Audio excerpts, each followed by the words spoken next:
Good morning, afternoon or evening. Today I'll be looking at the Christmas update for War Selection this year.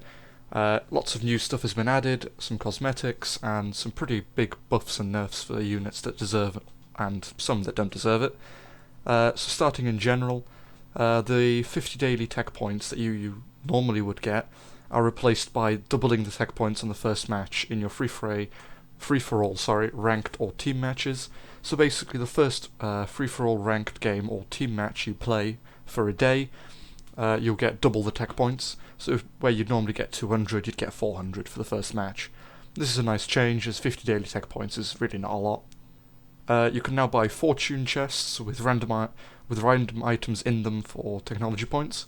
So those pros who have 1,000 hours and 250,000 tech points can now spend 10,000 tech points on basically a loot chest, fortune chest, and you can get country codes, more tech points, like 13,000 in some cases. You can get cosmetics, and it's just a nice little addition you can spend your tech points on. Selling these, anything you get from these fortune chests, if you sell them for money or trade them, you will get banned, and also the person that buys them, so do not do that.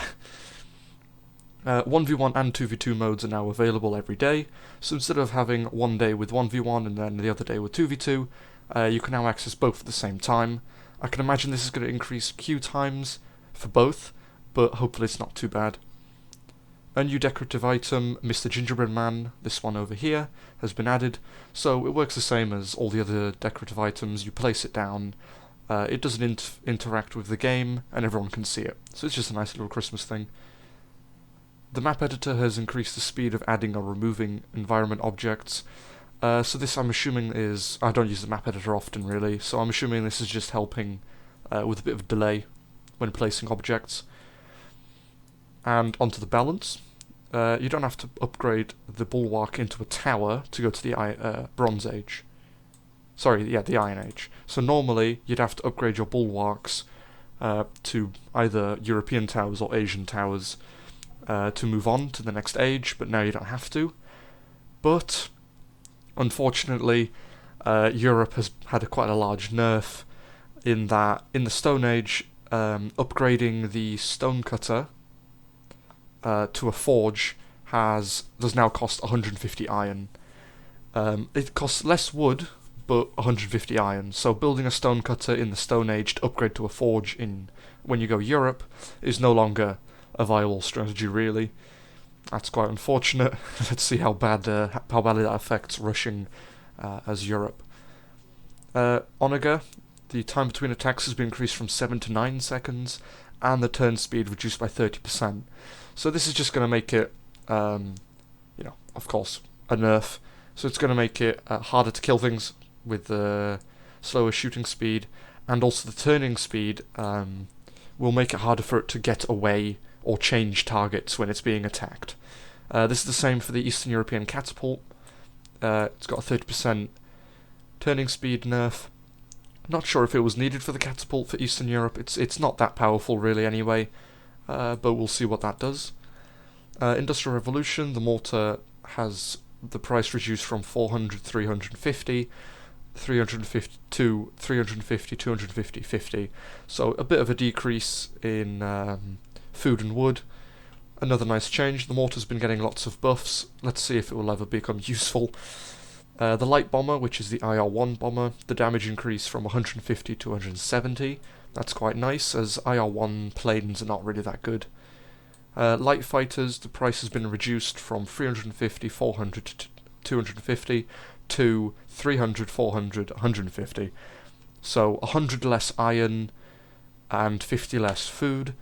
A nice change, making the fighter a little bit more viable. We'll see if that's useful or not. Torpedo boat population requirement reduced from 5 to 4. This makes escorting your ships, battleships, your steamboats as well much more efficient, because before there's not really much way of protecting yourself from planes on the sea other than torpedo boats. So reducing the population makes it a bit easier there. The military balloon production time reduced from 60 to 55 seconds, 5 seconds less, so making balloons a little bit more useful there, as I don't know how useful they have been, but it's quite nice on an ocean map to sneak around and snipe a player. The military aerostat, the price has been reduced from 200, 700, 150 to 200, 700, 100, so it's 50 less iron, making it a little bit more useful. It's quite a nice unit, but it's quite slow, so it's quite hard to use. This is the machine gun balloon. The tractor price has been increased from 400, 600, 300 to 400, 800, 400. So it's a 200 increase in wood cost and a 100 increase in iron cost. Quite a big nerf for the tractor, actually. It'll definitely still be made, 4 or 5 tractors through the game, but makes it a bit harder to get them. The howitzer, time between attacks reduced from 12 to 11 seconds, so a bit of a buff there, as the howitzer has been falling behind, especially with this meta of tank rushing. The machine gunner, the price has been reduced from 400, 500, 100 to 300, 500, 100, so that's 100 less food. I don't know if the IR1 machine gunner is going to ever be useful, unless there's some big changes. It needs to be more accurate, I think, but a price reduction is the step in the right direction. Cavalryman training time decreased from 40 seconds to 35 seconds, and the damage increased from 16 to 18 times 2. So quite a big buff here. 2 extra damage for every swing, which is times by 2. Quite a nice change, and you can spam them out a bit more efficiently. The Ranger, the price has been reduced from 200, 0, 100 to 150, 0, 100, so it's 50 less food. The Ranger's quite expensive by itself. I always prefer to go for soldiers, but it's quite a nice change. Maybe it will become more useful now. But I think it's the iron cost that really hurts it. Britain, the light machine gun, time between attacks reduced from 4 to 3.8 seconds. Nice change, as the light machine gunner for Britain is a very expensive unit that's not actually that good. So a little bit more attack rate will be good. Tank destroyer, time between attacks increased from 12 to 13 seconds. It's a decent nerf, as the tank destroyer is quite powerful by itself. So I think it'll still be quite powerful, but maybe just not as effective. The tank rhombus, time between machine gun attacks reduced from 5 to 3 seconds. So the 4 machine guns on the left and right side of the tank will fire more often. But I don't think that's going to solve any issues with the tank rhombus, as the biggest issue with it is that there's not a very good targeting system in the game. So the rhombus will actually turn to fire its machine guns instead of its machine guns firing separately from the main cannon. Some more AI needs to be added for that, but that's, I'm assuming, a much bigger job than just changing its stats. The Holy Fox, movement speed reduced from 90 to 85, so it's a bit slower, not a big nerf. The Holy Fox is quite expensive anyway, but it's quite powerful, so it's quite a big investment. Maybe that'll make it easier to shoot down. India, the Sikh, I guess, I don't know. I don't know how to say that. Projectile dispersion reduced from 17 to 16%, so it's 1% more accurate. A nice change, as the most guns in the game are relatively inaccurate at the max range anyway. The wheeled tank, price increased from 400, 500, 500 to 400, 700, 500. So that's 200 more wood. Quite a large change. It'll probably make the wheeled tank much less of a rush unit now, or maybe a minute or two later, making it easier to counter. Turkey, Mortar, time between attacks reduced from 11 to 10 seconds.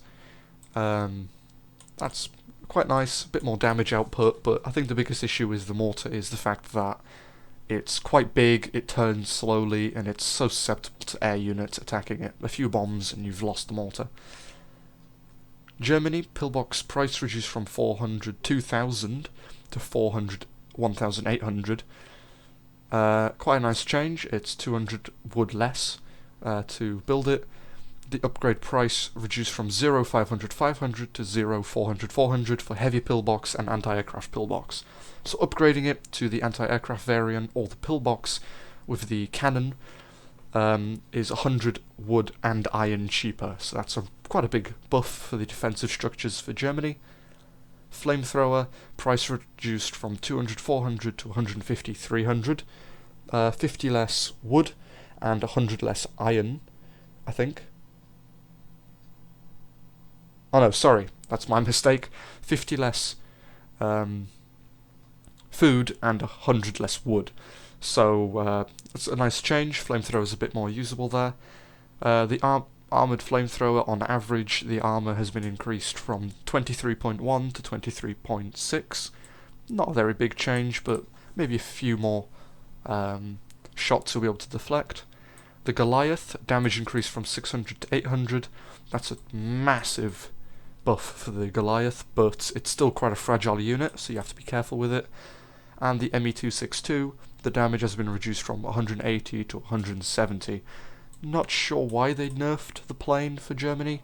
It's not very powerful or usable, really. It's too expensive. But maybe they've got some other buffs in mind. For Russia, the anti-air Tachanka, time between attacks reduced from 5 to 4.5 seconds. Makes it a bit more usable. It's got this, I think, the second buff it's got in a row.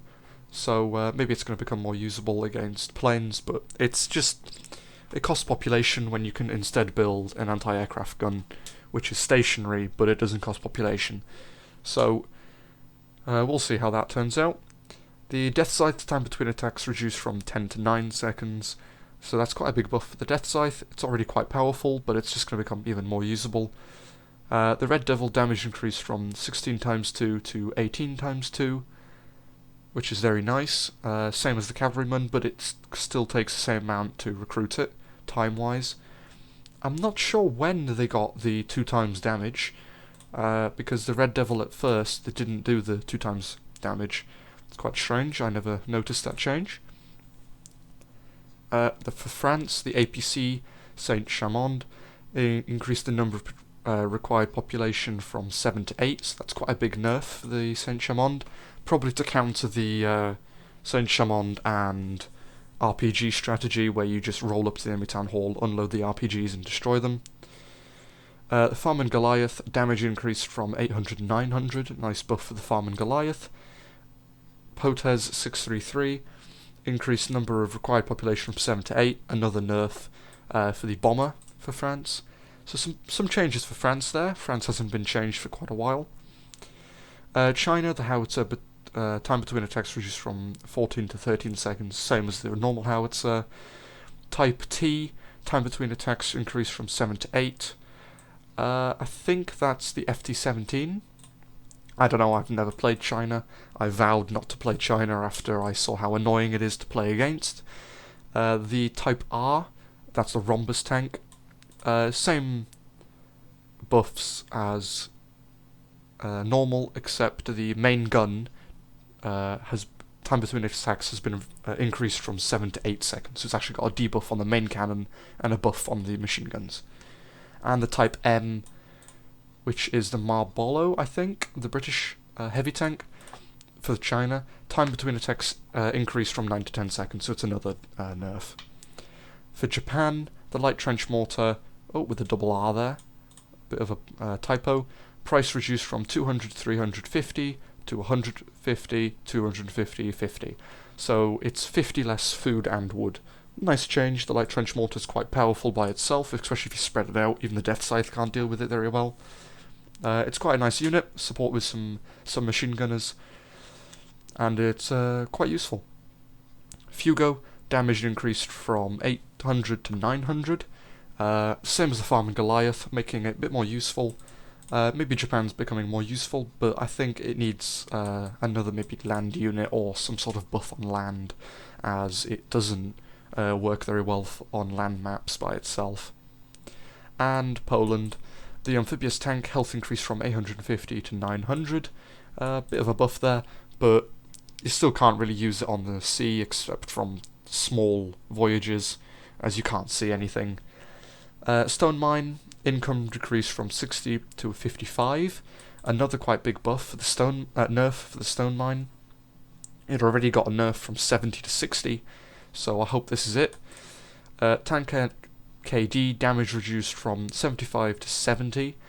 Improved price from 0 300, 100 to 0, 300, 200. So now it costs extra 100 iron to upgrade from the Tanker KS to the Tanker KD.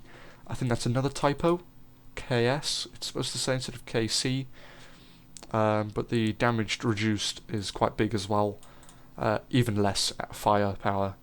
So I think it's been nerfed enough to make it usable but not OP. Maybe the iron cost is too much.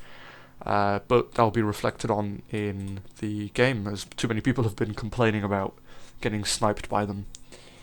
So that's the end of the patch notes. Thank you everyone for watching. I hope you enjoyed. Enjoy the rest of your day, and goodbye.